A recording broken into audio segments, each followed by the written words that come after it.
when we look at your current volunteers and we talk to your current volunteers, all of a sudden that really gauges the health of any children's ministry.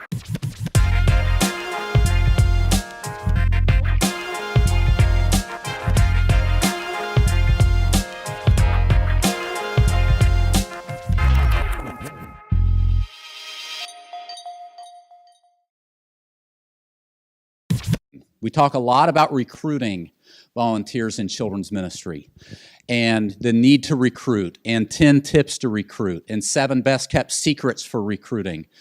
But there's not a whole lot of attention given to retention. There are a lot of churches that don't have a recruiting problem, they have a retention problem.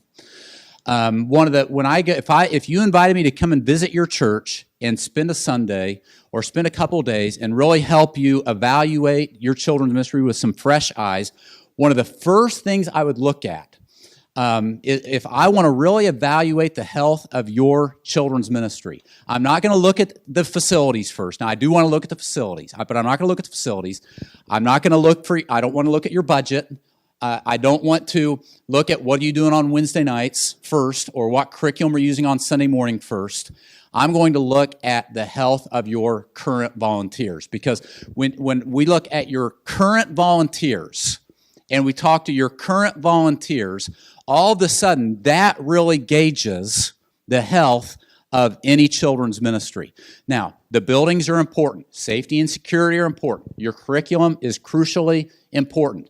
But your current volunteers. Now, what do I do, Ryan? I feel like I've got here's a conversation I'm hearing a lot more of, and a question I'm getting a lot more of in Kidman Academy, and just questions that get sent to me on Facebook. I used to get this question all the time: how do I recruit more volunteers?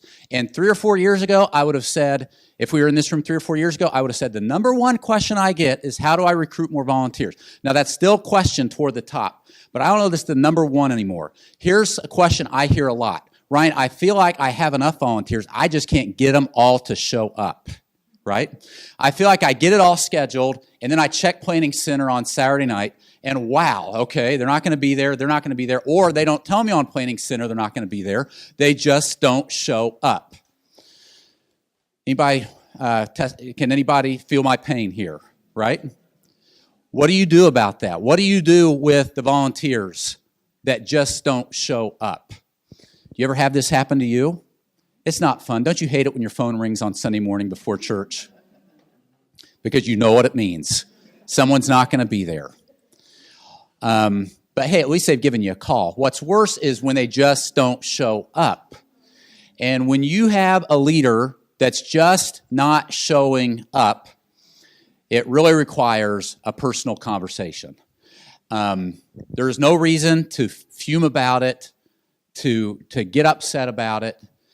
You just have a conversation, give them a call that week, and say, hey, you know what? How's it going? Blah, blah, blah. I know, we're counting on you, second service back here in this room, and I know you weren't there Sunday.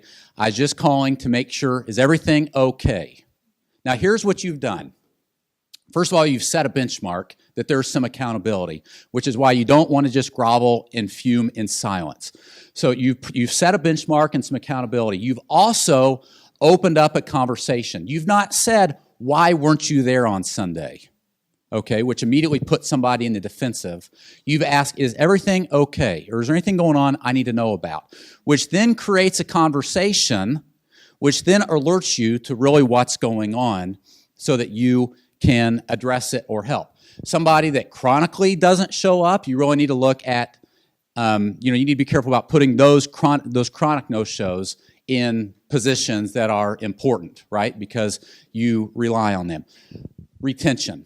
How much time? See, I need to be giving time and making sure I'm keeping the recruitment bucket full, putting attention here. But I need to be putting attention here, too, to the culture of my volunteers. And by the way, one more thought on this. I talked to you about one of the greatest ways that you evaluate the health of a children's ministry is its current volunteers. Here are some of the things you look for.